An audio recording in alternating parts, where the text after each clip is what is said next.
President vows fight to regain his power. Turmoil in South Korea is far from over, despite impeachment of a leader.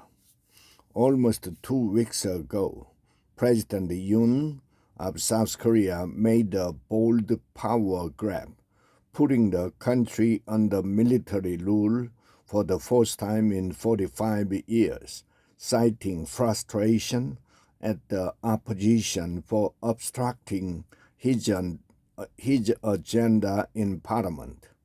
His martial law decree lasted only hours, and now he finds himself locked out of power, impeached and suspended by the National Assembly after a vote on Saturday in which a dozen members of his own party turned against him. Lawmakers sought to draw a line under Mr. Yoon's tenure after his declaration threw South Korea's democracy into chaos and drew public outrage across the country. Street protests turned to celebration outside the assembly when news broke that the impeachment bill had passed.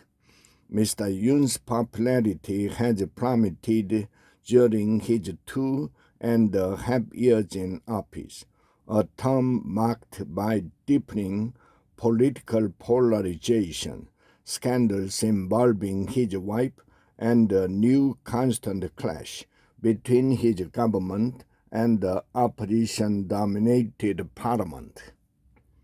But the political turmoil and uncertainty unleashed by his short-lived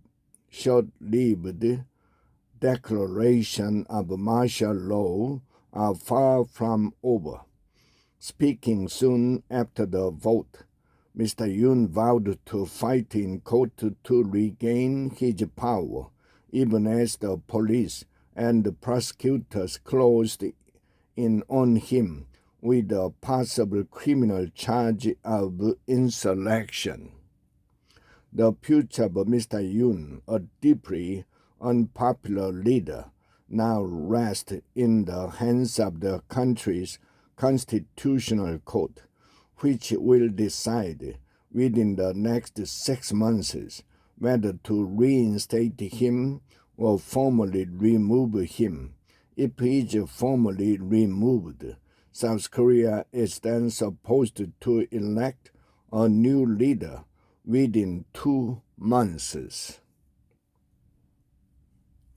During his suspension from office, Prime Minister Han, the number 2 official in the government hierarchy, has stepped in as interim leader.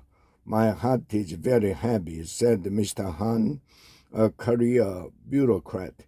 "In this heavy time, I will focus all my strength and effort to stably run the affairs of the state."